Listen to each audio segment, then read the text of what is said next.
In 2026, New York is hosting the World Cup Finals while hosting America's 250th birthday celebration. Both of these events will bring in so many visitors that hotel rates will be at all-time highs. But there's still ways that you can save money if you plan. The MetroCard is gone, and subway fares are at the highest prices that they've ever been. In this video, I'll take you through 7 updates you need to know before planning a trip in 2026. Let's get into it.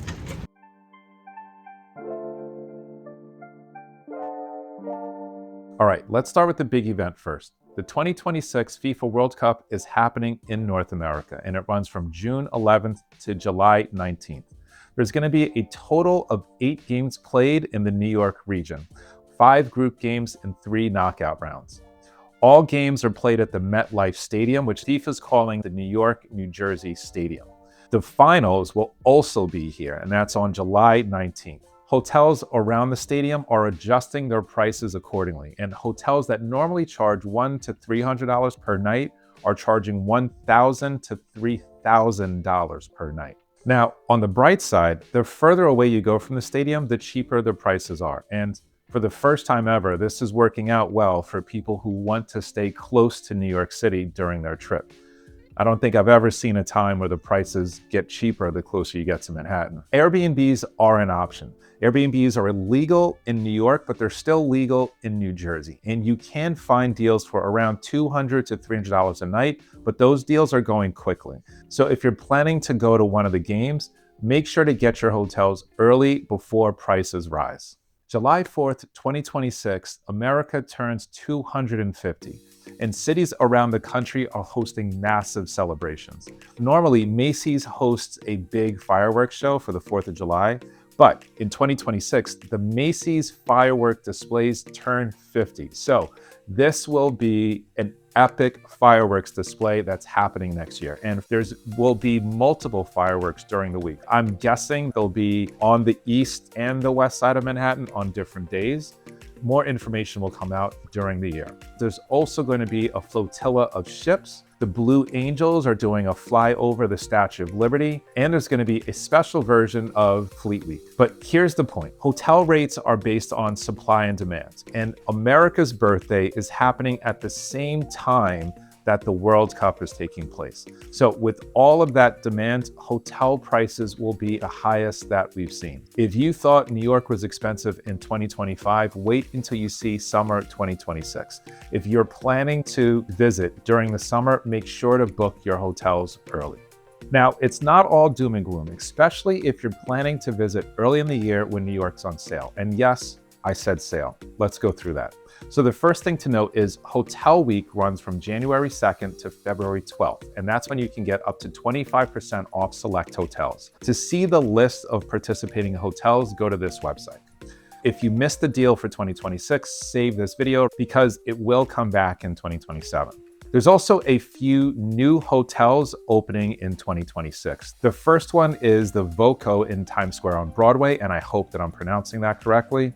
This is scheduled to open late January, and it's going to have 422 rooms. It'll be right on 7th and 48th Street, so it's right in the middle of Times Square. It will have a rooftop bar with direct views of Times Square, which is always nice for visitors. Just a quick side note, if you're looking for ways to save on observation decks, rooftops are the answer.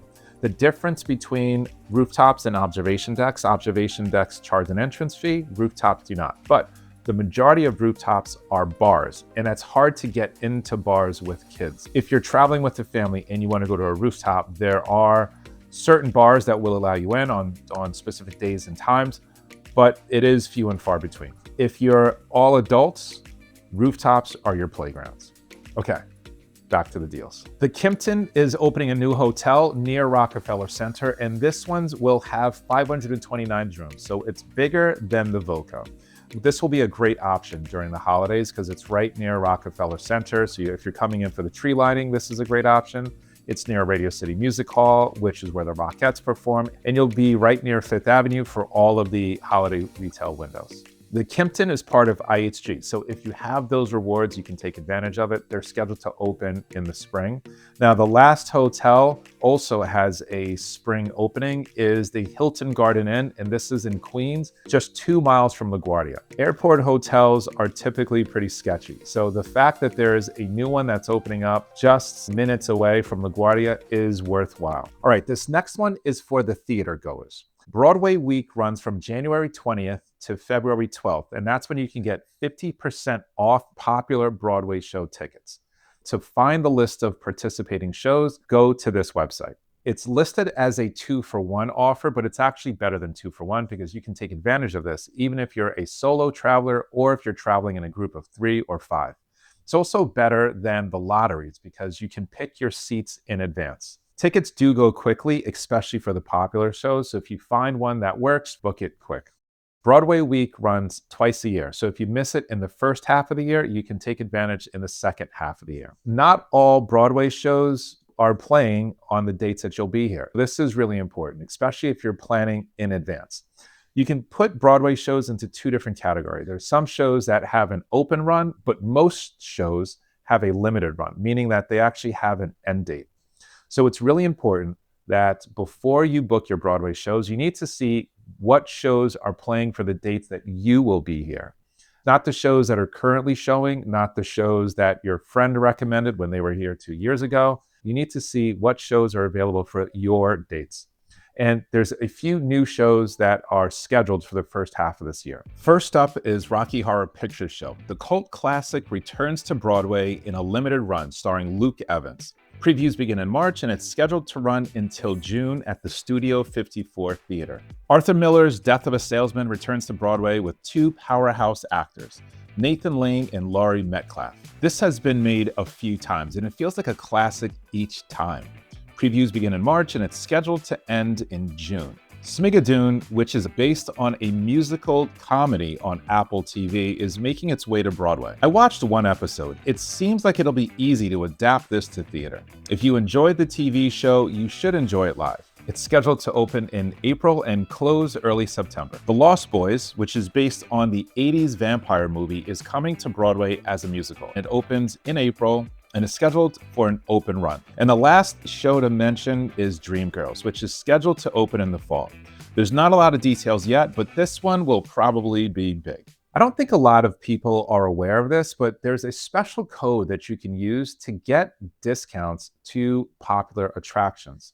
It's only available for a limited time. Next year, it'll be available January 20th to February 12th. The code comes out at the beginning of January, and you need to go to this website to find the actual code. It's usually something like MSW26.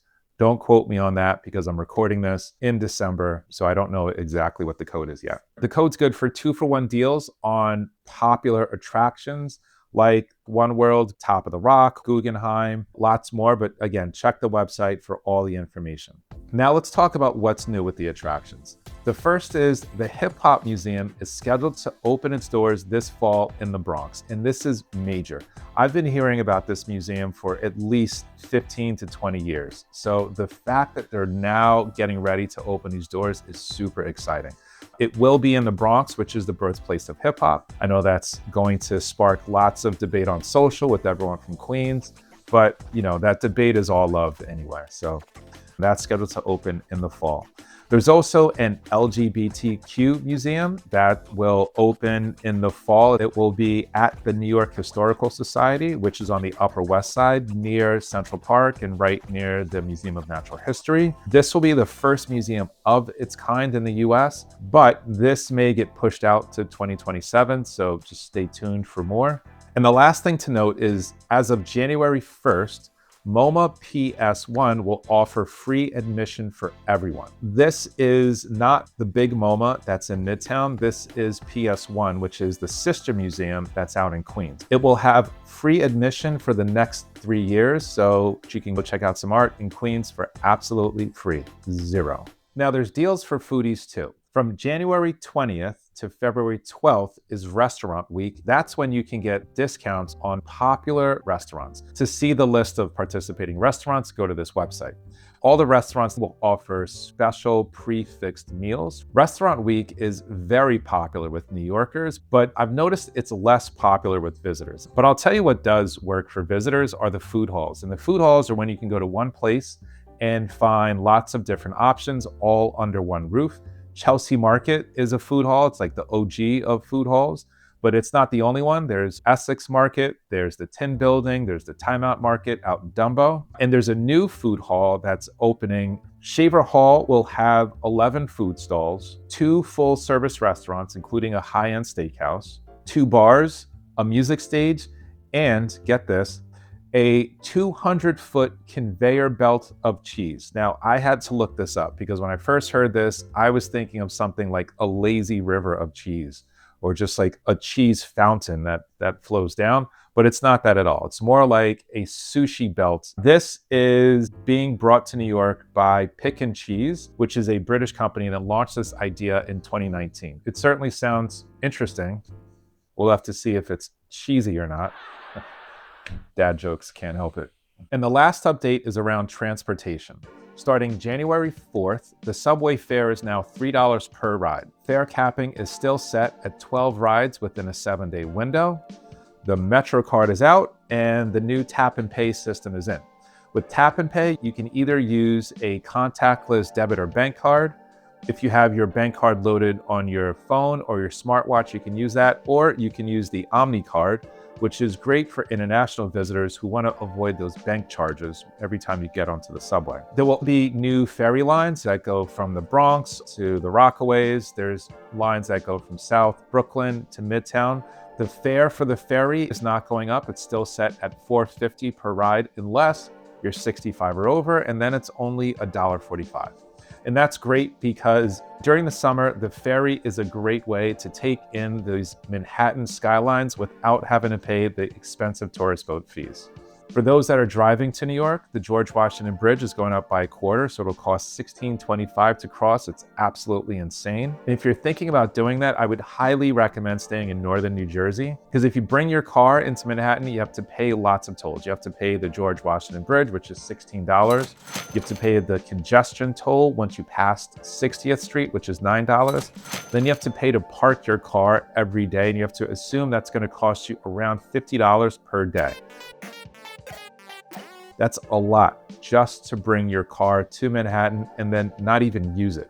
So if you are driving to New York, just stay in New Jersey, leave your car in New Jersey. It'll cost you around $20 to $25 to leave it there if it's not free. Most people doing this are usually families, so you can actually rent an Airbnb for your family, stay in northern New Jersey, and then you can even take the ferry across the river into Manhattan, and you'll definitely save yourself a lot of money doing that. 2026 is shaping up to be New York's biggest year in decades. Between the FIFA World Cup Finals and America's 250th birthday party, both happening at the same time during the summer when families are taking their summer vacation, planning is going to be more complex than usual. If it feels like a lot to coordinate, I get it. We help travelers navigate this kind of complexity all the time. And here's my best advice. If your dates are flexible, visit before the end of May or wait until mid-September after the summer rush dies down.